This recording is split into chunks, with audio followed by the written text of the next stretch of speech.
Welcome back जागो दुनिया। नाजरीन, बात हो रही है अमजद मलिक साहब के साथ, उन स्टूडेंट्स के बारे में जिनके साथ बड़ा बुरा सलूक किया जा रहा है इंग्लैंड में। और अभी यही बात हो रही थी कि क्यों उन पे ये इनको इनको दहशतगर्द करार है तो कहा क्यों दिया क्यों गया, और फिर उनको बगैर कोई किसी ट्रायल के अब इन्होंने वापस भेजने को कर दिया। आप कह रहे हैं वापस जाने पे मजबूर कर दिया गया एक तरह से, ताकि वो खुद शर्मिंदगी। जी, मैं ये समझता हूँ कि आइडियल सिचुएशन थी कि अगर उनके खिलाफ कोई एविडेंस है तो उनको चार्ज किया जाता, कोर्ट ऑफ लॉ में प्रॉपरली ट्रायल होता।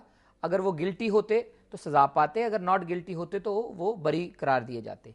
इस सिलसिले में जी CPS ने कहा इनके खिलाफ कोई एविडेंस नहीं है, लेकिन जब इमिग्रेशन की कार्रवाई है वो आधी खुफिया है आधी ओपन है। अब ओपन में तो हम जा सकते हैं, उसमें मोटा मोटा वो एविडेंस देते हैं, सारी कार्रवाई खुफिया में होती है जिसमें हम अंदर नहीं जा सकते। बिल्कुल सही, डोंट नो तो वो क्या हो रहा है, क्या नहीं हो रहा। कार्रवाई वो फेयर ट्रायल नहीं है। अब तीसरी जो बात ये है कि वो उन्होंने जो उसकी बेल 2 दफ़ा रिफ्यूज़ की, जो हमने अप्लाई की 12 मई को और 30 जुलाई को। अब आखिरी जो समात है, फाइनल समात, वो कोई मार्च अप्रैल में लगाई जी। मार्च अप्रैल तक 10 महीने बच्चों को इस सलूक में, जबकि उनकी स्ट्रिप सर्चेस करते थे, आने से पहले नंगा करके तलाशी लेते थे, फूड खराब दे रहे थे, बच्चों ने रोजे रखने थे, किताबें नहीं दे रहे थे। और एक और बहुत अहम बात ये कि जब आप मुझे बता रहे थे कि इनके जो कैरेक्टर सर्टिफिकेट्स आपको मिले इनके लैंडलॉर्ड से, इनके स्कूलों से, इनके मस्जिद से, इनकी यूनिवर्सिटी से। शोएब और वहाब क्रिकेट खेलते हैं, उन्होंने एक्सीलेंट रेफरेंसेस दिए। कॉलेज कैप्टन ने कंफर्म किया कि Shoaib is an excellent student who has a 100% attendance record। और दोनों एकेडमिकली भी बहुत अच्छा काम कर रहे थे। उनकी तनख्वाहें भी बहुत अच्छी होनी थी, उनको हो सकता था वीजे भी मिल जाते। उनका फ्यूचर जी हाईली स्किल्ड माइग्रेंट में उनको वीजे मिलते, और उनकी मेरे ख्याल में बेसिक स्ट्रक्चर में 40 से 50 हज़ार पाउंड सालाना तनख्वाह होती है। अगर वो एक और बहुत अहम बात जो अमजद मलिक साहब ने उठाई कि अगर ये वाकई में दहशतगर्द थे तो आपने उनको इतनी आसानी से ब्रितानिया से पाकिस्तान क्यों आने दिया? कि ये क्या बात हुई, वहाँ से दहशतगर्द आप क्या मतलब यहाँ वॉर ऑन टेरर कर रहे हैं, ड्रोन्स भेज रहे हैं दहशतगर्दों को मारने के लिए, और उन्हीं को भेज भी रहे हैं हमारे यहाँ। तो मतलब ये तो कोई बात, ये तो इन्होंने खुद अपने आप को एक्सपोज किया है। बिल्कुल जी, ये कॉमन सेंस डिजायर कि ये बच्चे दहशतगर्द नहीं है, इसीलिए उनको जाने दिया जा रहा है। पाकिस्तान में ट्रबल फ्री भेजा जाना, इसका मतलब ही ये है कि they have got a lizard in their mouth जी।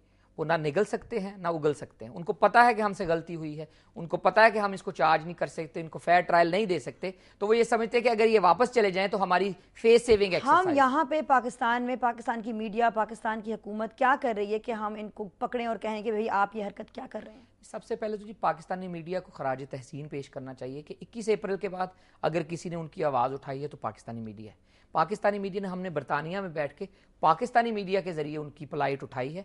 आपका नोटिस लिया है गवर्नमेंट ऑफ पाकिस्तान ने। गवर्नमेंट ऑफ पाकिस्तान के जरिए वज़ीर आज़म साहब ने 16 मार्च की तकरीर में जिक्र किया है। मेरी वज़ीर दाखिला साहब से मुलाकात हुई है, उन्होंने अश्योर किया है कि जो भी बच्चे आएंगे, जो आ चुके हैं या जो आएंगे, हम उनको किसी किस्म की तकलीफ नहीं देंगे।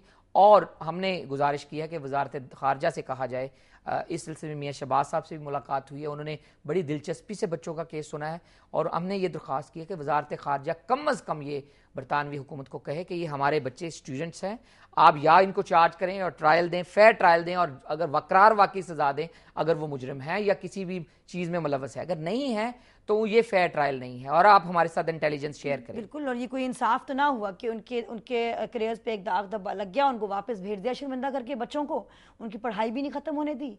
और हमने क्या किया कि हमारे बच्चों के साथ ही सलूक किया गया है और किया जा रहा है। 5 अभी तक डिटेन्ड हैं, और जो मेरे ख्याल में आ भी गए हैं उनके साथ भी जो हो रहा है अभी भी उनके अभी मेरे ख्याल 5-6 महीने लग जाएंगे। उनके कॉलेजेस ने काइंडली कंफर्म किया है कि they will be able to continue their study. जाहिर बात है, लेकिन आप देखें 10-10 हज़ार पाउंड फीस वो दे चुके हैं, और पिछले 3-3, 4-4 सालों से वो दे रहे हैं ओवरसीज स्टूडेंट के तौर पे। उनके देखें कितनी लाखों पाउंड उनके इस प्रोजेक्ट में लगे हुए हैं। अगर वो डिसरप्ट होती है उनकी स्टडीज, बिल्कुल तो बहुत नुकसान होगा। हम किससे पूछ सकते हैं? अगर मैंने किसी को पूछना हो, अगर किसी से सवाल करना हो, वज़ारत ख़ारजा इज द राइट फोरम जी कि आप उनकी रहाई, उनके खिलाफ जो एविडेंस है उसकी शेयर करने और ये जो हो रहा है, और ये इनकी इसकी जिम्मेदारी वज़ारत ख़ारजा को हम दें। वो क्योंकि गवर्नमेंट ऑफ बरतानिया से जब ये मसला उठाएगी तो गवर्नमेंट ऑफ बरतानिया उन कॉलेजेस को फैसिलिटेट कर सकती है। गवर्नमेंट ऑफ बरतानिया में, अगर मैंने बरतानिया में किसी को पकड़ना है और कहना है कि भाई ये आप जिम्मेदार हैं इस चीज़ के, ये क्या हो रहा है, वहाँ पे भी आप वज़ारत दाखिला और वज़ारत ख़ारजा दोनों से, डेविड मिलीबैंड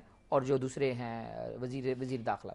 सेगमेंट क्लोज हुआ चला नाजरीन, लेकिन अमजद मलिक साहब, I am so glad I met you. And इंशाल्लाह ताला हम एक और प्रोग्राम करेंगे इसके ऊपर, ख़ास तौर पे ज़रा से और रिसर्च के साथ कोशिश करेंगे कि वहाँ से भी लोगों को हम भी ऑनलाइन लें, क्योंकि आप वापस जा रहे हैं, और यहाँ से भी लोगों को ऑनलाइन लें और देखें कि ये बात हमने इतनी आसानी से क्यों जाने दी, हमारे बच्चों के साथ ये सलूक हो रहा है अगर बैरून मुल्क, हम क्यों इजाज़त दे रहे हैं इसकी, और हम क्यों खामोश बैठे हुए हैं, और क्यों नहीं पूछताछ कर रहे लोगों से कि ये आप कर कैसे रहे हैं हमारे साथ. तो I think that we are with you sir, and best of luck thank you ji for the other students as well, and जो बच्चे यहाँ आ गए उनके लिए भी हम उनके साथ हैं, वो हमारी सारी दुआएं उनके साथ हैं. बहुत शुक्रिया. Thank you sir.